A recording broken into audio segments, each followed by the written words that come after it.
Hi everyone, Chris here from IELTS Advantage with another success story. And today we're going to talk to Siva. What we're specifically going to talk about is how to identify your weaknesses and the importance of identifying your weaknesses and how to turn those weaknesses into strengths so that you can improve your speaking scores and your writing scores.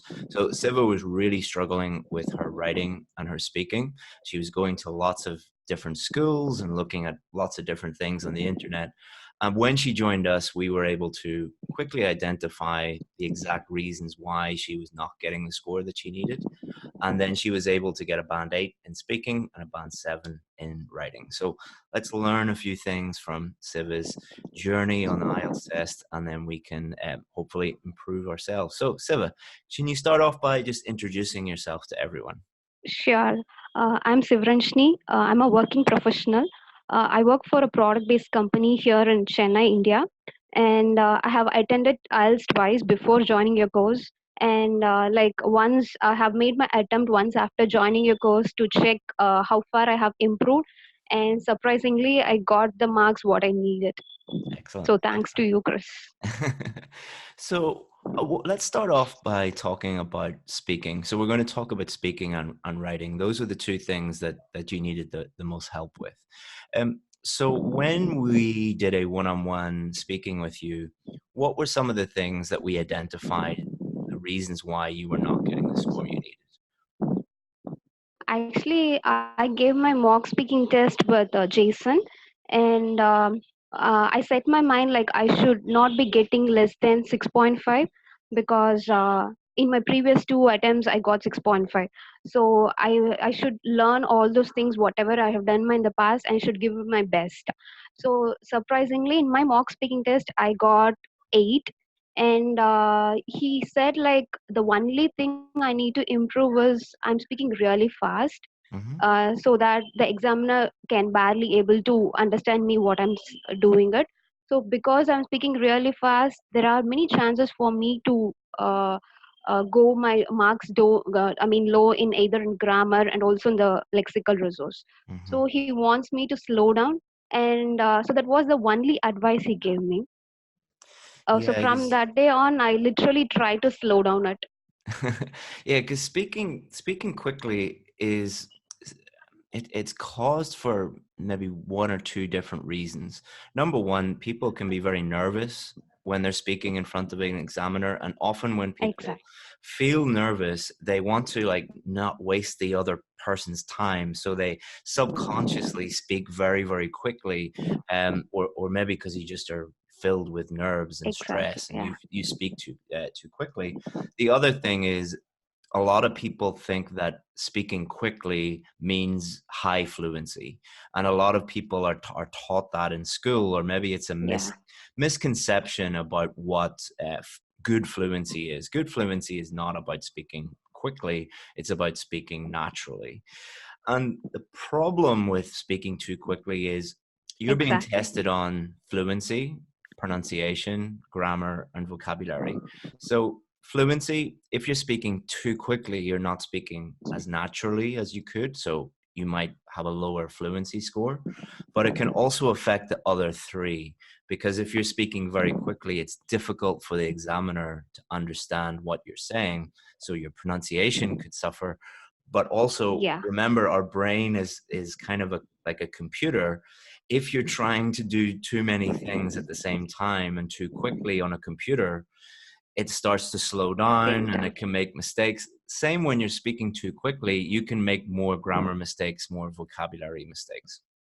So that is why, Yeah. for you, Siva, that was the one thing, and it improved everything for you. So, and anybody watching, Exactly. you might have a problem with speaking quickly, but you might have one of other 50 other problems. It's really important that you try and work with someone who knows what they're doing to help you identify that. In the same way as if my car was broken, I would take the car to a mechanic and get the mechanic to fix it because he or she knows what they are doing. So what was the improvement in your score? In my first two attempts, I constantly got 6.5 in speaking, Hmm. and in my third attempt I got 8. Yeah, that would make total sense. Because Yeah. if the examiner can't understand you, you can't get above a 6 for pronunciation.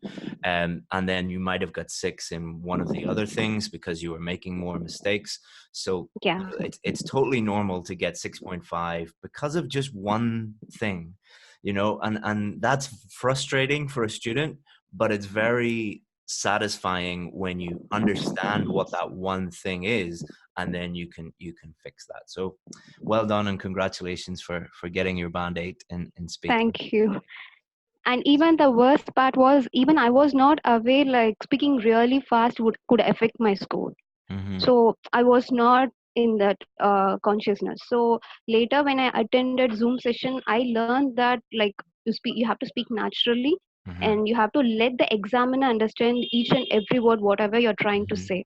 mm-hmm, So that is the key thing. mm-hmm. I've And also find also that not with trying to. sorry for there's a delay between the two of us. Well, I've also find that Exactly. with many of our Indian students, because I think when you're speaking in your native language, you naturally speak very, very quickly. Fast. Yeah. And then you start to speak English in the same way, and that can cause a problem for the examiner to understand. Not every Indian student, but many of the. Would you agree with that? In your native language, do you speak more Yeah. quickly than you speak English? Even in the Zoom session, I could see many Indians Mhm. speak at the same pace, whatever I speak. Yeah. So it is like it's a common problem in India, actually. And then often you don't have a problem with your pronunciation, but often the Indian students will have a little bit of accent interference, Exactly. and Yeah. that's not a problem. But when you combine speaking very quickly with a little bit of accent interference, that causes an issue because the examiner can't understand 100% of what you're saying, and that will lower your score to a 6 for pronunciation. So it was great to be able to help you with that. Hello, Tommy. Come here. Look, I can't. Look. Hi, Tom. I'm speaking Hi. to Siva in India. Say hello. How are you?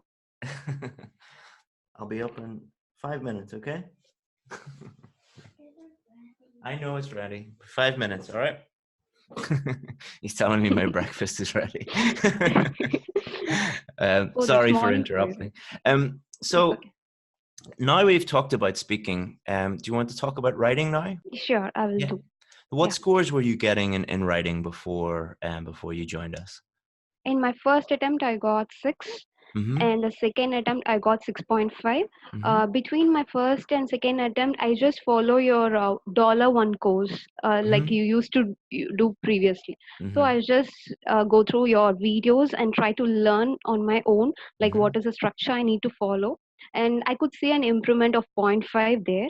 Mm-hmm. And after joining the IELTS school in my area, I couldn't find any improvement in my writing. Like Mm-hmm. they were just telling what you need to write, but they're not identifying my mistakes. So Mm-hmm. I decided to join your VIP group, and I submitted my first essay for the correction service, and I was so shocked, and I felt really bad because I got 6 in my writing.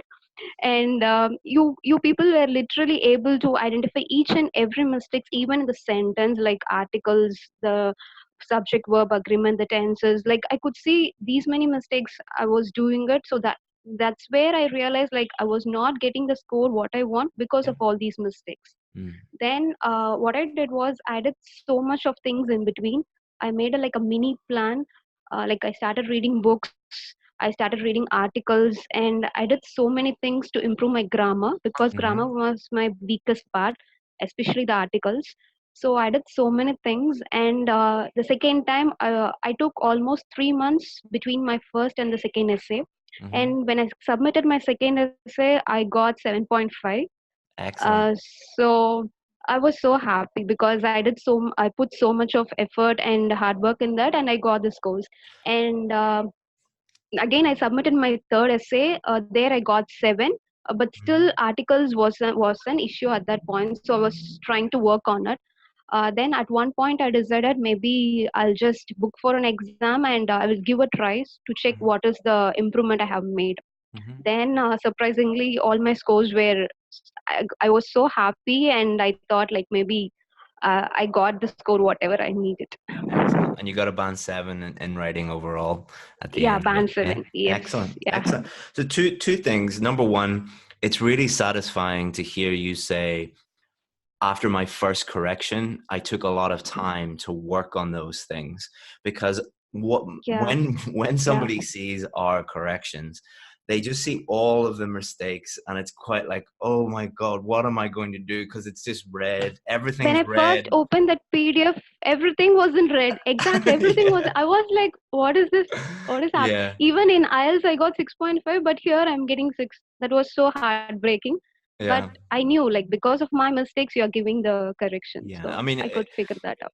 it's difficult for me as a teacher sometimes, because if you tell people, you've made this mistake, this mistake, this mistake, this mistake, this mistake, it can be a little bit demotivating. But also, it's my job to tell people exactly what Yeah, the situation over there. is, so that they can fix it. But the most satisfying thing is when Yes, people see that for the first time, they react in one of three ways. Number one, they either pretend that, put their head in the sand and pretend that everything is okay when it's not, and they don't take any action. Number two, they just immediately go and do another essay instead of actually focusing on the mistakes. And focus number on. three, some Yeah, of them, which is the correct way, which is they look at each mistake and they work on fixing those mistakes, and then they're going to see improvement. So it's very satisfying to hear that you did that, and that's why you were successful. Because as we yeah. talk about in the mindset course, you need to see each mistake as a opportunity to Improvement improve. points. Yeah, So, because some people look at mistakes and think that, oh no, I'm going to fail, and other people look at mistakes and think, good, now I know exactly what to do to improve. it will help you to avoid the mistakes whatever we are going to do in my real test. So it Yeah, is actually, you should take it as an improvement point for us to exactly. do it. Exactly. And I know that's difficult, and I know it's not. Nobody likes to be told you're not good enough yet, or you need to work on this, and nobody likes to hear that. But if you have the right mindset, you're Exactly. going to really, really improve. And I'm so happy that you watched the mindset course that we include, and you got it from that, and the daily motivation stuff that we do, and all of that. Exactly. Even I felt frustrated at many points, and I almost gave up at so many points. And I Hmm. thought like, even if I'm not feeling good, I would write a email to your team, and I would like to thank Mike, Jason, and Sam. Like, Hmm. they always motivates me, and they reply back me in a short span of time, saying that maybe you should take a break. Like, Hmm. just give a break when you're studying. Don't study for continuous hours. Yeah. Maybe like once in a week you should not think about IELTS at all, because Hmm. that is also really needed. Because Hmm. if you constantly think about IELTS, nothing is going to work out. You should give Exactly. your brain some time to relax and to focus on other things. Like, you should have a healthy routine so that it will help you to boost your confidence and your mental power. Yeah, So I felt sometimes you even just that need, is more important. yeah, Yeah. sometimes you need, because you feel like you're hitting your head against a wall and nothing is Exactly. is getting Getting better, and sometimes you need to just step back and allow your brain to actually learn something, and relax a little bit, and then you can come back and see, back. oh, Yeah. I have improved, and I need to keep going, and so it's, yeah, it's knowing when to work hard and when to And take a we're step not. back, and that's difficult for everybody, including me. Exactly. I find that difficult. So well done, Siva. So what, any other last advice before we finish the video? Any other, if you were giving yourself advice 1 year ago, what would you maybe tell yourself? Maybe like, give yourself enough time to prepare, Hmm. because I feel like many people they want the marks in a short span of time. Hmm. Like, they may be pressurized, they may be like they have their visa interview or some kind of a commitment, so they're just Hmm. rushing Hmm. to attend the exams. Yeah. Like, they're not actually improving it. Yeah. So give yourself enough time. Get yourself assist by a proper mentor who Hmm. know what IELTS really is all about, and try to improve. Try to make a mini plan, like based on your Hmm. work schedule, and Hmm. try to work on it. Like, surround yourself with English. what I actually did was, in a day I would read at least 5 pages in a book, Yeah. maybe any journal. And I started reading BBC articles, Mm-hmm. like education, the topics related to education, travel, arts, because those points helped me in my speaking as well as in writing. And I started watching web series Mm-hmm. continuously, like maybe 2 episodes per day. Mm-hmm. And I started watching some TED talks, because those will be really helpful with the lexical resource. Mm-hmm. Every time whenever I hear a TED talk, I would get at least minimum of 2 or 3 new words. I Mm-hmm. would straight away not go and jump into dictionary to find out the meaning. I'll just try to understand the meaning of it from the sentence, whatever they're trying to convey. And Mm-hmm. I will compare with it the dictionary meaning, so it will be, so that I will not forget easily, Mm-hmm. so it will stay with me for a quite span of time. So these are things I did it almost maybe like 6 months continuously. And for speaking, what I did was, I daily I took a mock test with my roommate. And I attended Zoom session like every week and try to incorporate whatever the comments they are giving in Mm-hmm. my weekly mock test. So daily I used to practice that.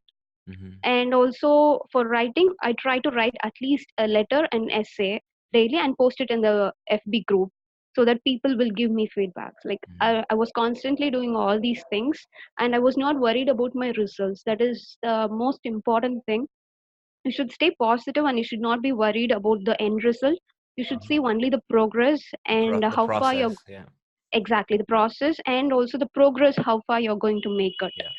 So Yes. these are If you the just things. look at the end result all the time, if you're trying to, if you're focused on a band 7 and you're trying to just get to a band 7 every day, you'll never get there because you'll be Yeah, frustrated every day. But if instead of exactly. focusing on the result, focus on the process, which is improving your Process. vocabulary, improving your grammar, improving your writing, improving all of these different things, and just focusing on the daily work. And then Yeah. you will look up one day and be like, oh, I'm at a band 7. It's like My if you're result was swimming. like that. Yeah, if you Yeah. were swimming from one point to the next and you look up after every stroke, you'll be very frustrated. But if you keep your head Yeah. down, then you just get there before you know it. So that's excellent advice. And also during on your test day, you should not worry about whatever you have done in the past or Yeah. the marks. You should give your 100%. Mm-hmm. Even if I'm particular in listening, if you miss out one question, like if you didn't hear what is the answer, you should leave that and move on. Don't panic. Yeah. Because, yeah, you should not panic, and you should focus properly. So that is the key point. And Excellent. in speaking, you should be very natural, like Mhm. you're talking to a person. And you should try to put the standardized phrases and the fancy words, because that is not going to work out at all, because examiner will immediately find out like these are the things that people have already memorized. It is very Yeah. easy for them because they have seen so many people.